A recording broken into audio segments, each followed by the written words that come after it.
Okay, so this will be Leave It. So we like to teach Leave It in a way that the dog learns to have their own impulse control. So instead of us having to tell them when they should be leaving something, which we still can do, but we want the dog to make the decision to just leave things alone. Maybe think about things a little bit more than just, oh, I want that really bad, I'm gonna go get it, without thinking about what the consequences may be or their own safety, because dogs don't know that they're not supposed to eat certain things. So we want to just help them learn to be a little bit more discerning about their choices and not have to be so much of a hovering parent, or dog parent, I mean. So to start, we always start with stage 1 Leave It, which looks like this. Yes, I am showing him a closed fist full of treats, and as long as he leaves it alone and stays away, yes, I will mark him and give him the treats. So then we move on to stage 2, where I open my hand.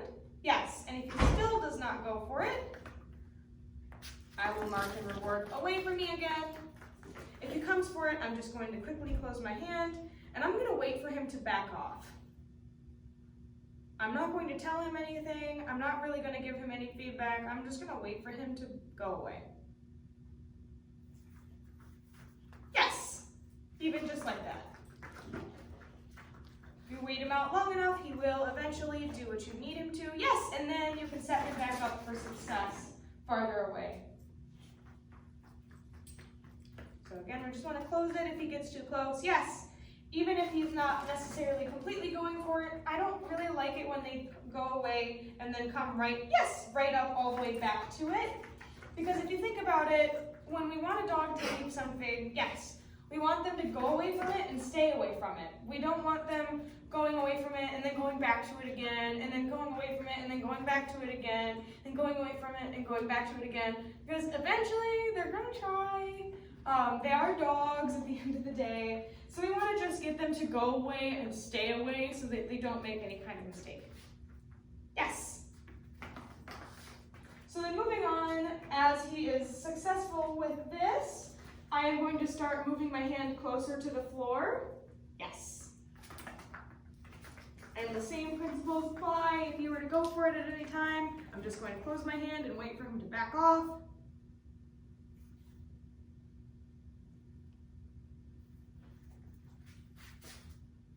And just be persistent.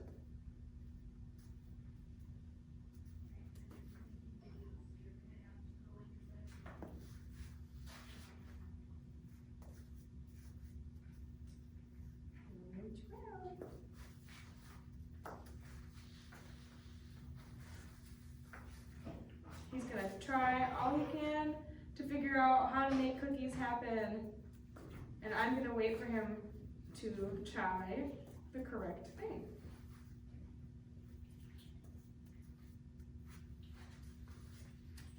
Yes, right there. So eventually, if you wait, he will, yes, get up and allow you to set him back up again and be a little bit more successful. Yes. So then we'll move to having our hand all the way on the floor, but still having our hand open. Yes. And as long as he's going away and staying away, I am going to mark and reward no matter what. Even if he were to get distracted by something else and walk away from it, he's still technically doing the thing that I want him to do, which is go away and stay away, so I'm going to mark and reward that as well. We can use those little moments to build up more and more success. So then for stage 3 Leave It, we have the food all the way on the floor, and I'm going to start with my hand covering the food so that he can't just dive for it right away. And then I'm going to lift my hand, yes, and if he stays away from it, I'm going to mark and reward. And again, if he gets too close to it, I'm just going to cover it up and wait for him, yes, to go away. If he does linger away, I'm going to mark and reward that as well. Yes. And I always want to toss the treats nice and far away. Yes. And I mark and reward typically when he stops moving and chooses to not come for it. Yes.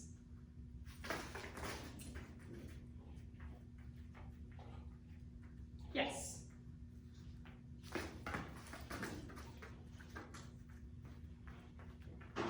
Yes.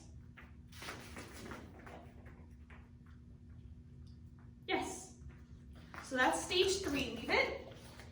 So in between stage 3 and 4, leave it, is when I typically like to start doing some conditioning. Sorry, if I stand up too quickly, I get a little bit dizzy. Just need to wait it out. Okay, back at it. So I'm going to break up some cookies in my hand again. So leave it conditioning, all we're doing is I am literally teaching his brain, I am making a neural pathway that means when I say the words, leave it, he should come to me for food. What we do with this over time is we create pretty much leave it to equal a recall for him to come back to you and orient to you. And functionally, that's what we want them to do when we want them to leave something, right? We want them to come to us and go away from the thing. So I want to teach him that if I say, leave it, he should come to me and eat the food that I have instead of doing whatever he's doing. And he should really stop doing what he's doing and just come to me quickly instead of continuing to eat whatever he may have in his mouth already. And ideally, we like to use this before they actually get to the point where they are going to eat it. So we want to catch them right before they make the decision to go start putting their mouth on it, so we can interrupt the behavior before it happens, and then make a huge party about them coming away from it. So just to start, at home, it's super easy. All we're going to do is take about 10 pieces of kibble from his breakfast or his dinner, and we're just going to say, Auggie, leave it, wait a pause, and then feed him. Auggie, leave it.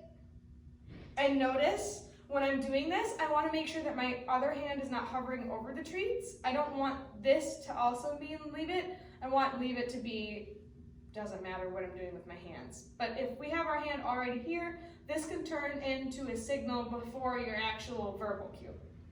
Auggie, leave it. Auggie, leave it. Auggie, leave it. Auggie, leave it. Super simple. Okay. And we're not using a marker word or anything because all we're doing is creating an association between the words leave it and him eating food. So next, we can move on to stage 4, leave it. And in stage 4, leave it, we want them leashed up.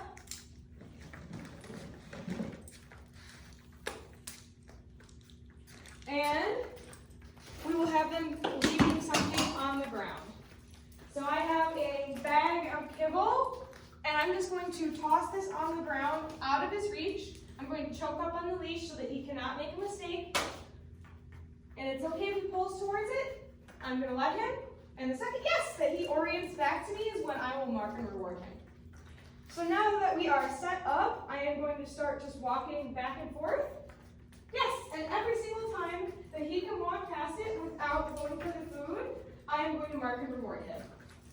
If he does, yes, go for the food. All I'm going to do is stop moving. I'm not going to put any leash pressure on, and I'm going to wait for him to reorient to me. Yes.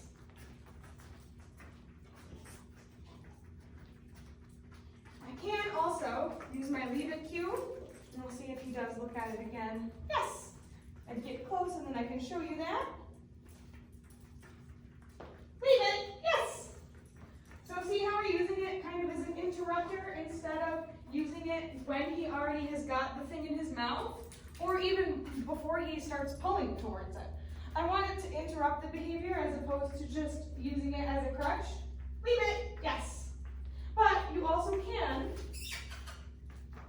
use it when he has started to pull. Leave it, yes. Just like that. Auggie, leave it. And the fact that he's going for it so often tells me that I'm too close.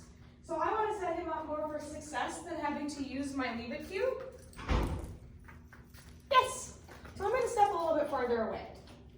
So I want him to practice just ignoring it. Yes. That was good.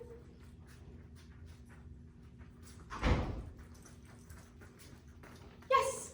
That was perfect. That's exactly what I want to see. Yes. So we can use our leave it cue and leash pressure as a tactile cue. to help him when he has, yes, made a mistake, but to help him avoid fully getting to it, yes, or just pulling and not being able to be responsive. But we want to set him up for success so that he can practice being successful. Yes.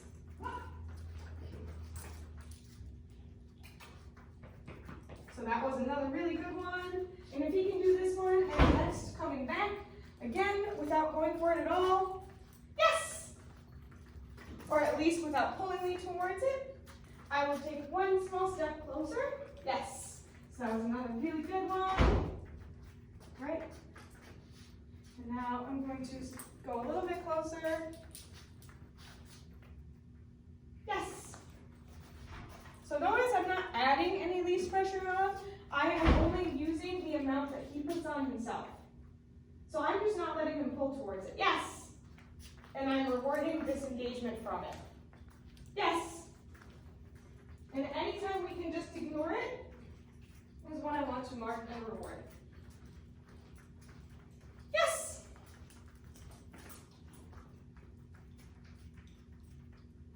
Yes. Great job.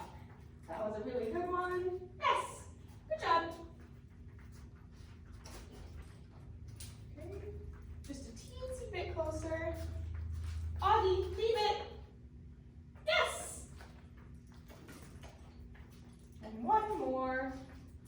Yes. Good choices. Yes. So that's how we're going to practice stage 4 leave it. Notes to date, we always want to make sure to, again, set him up for success. We want to make sure that he never does actually make it all the way to the thing that he is supposed to be leaving. We don't ever want him thinking that sometimes he gets it, because dogs are really gambling creatures. If they think that there is even a 1% chance that they might be able to do something, they may try it just to see, because sometimes it works. And if sometimes it works, that means they're gonna try. So we just wanna make sure that they never get the chance to practice that. So prevention, another thing to note, I always wanna make sure that I'm using higher value treats than whatever my dog is leaving, or at least of equal value. So right now it's a bag of kibble. I have some Fresh Pet, that's great. And then another example, if we're practicing leaving stuff outside, I probably would use more something like lunch meat or even deli ham, something like that, just to keep it a little bit higher value so that he really feels like it's super worth his time to listen to you as opposed to just doing whatever he wants. So that's how we work on Leave It. You're being so good. You're being so cute. Yeah, you're being so good. Oh, and then lastly, to pick it up, we just want to make sure that we are choking up on the leash again, just making sure that he cannot physically get to it, picking it up and putting it away, making sure not to forget to do this so that when you take him off leash again, he can't just go get it. And there we go.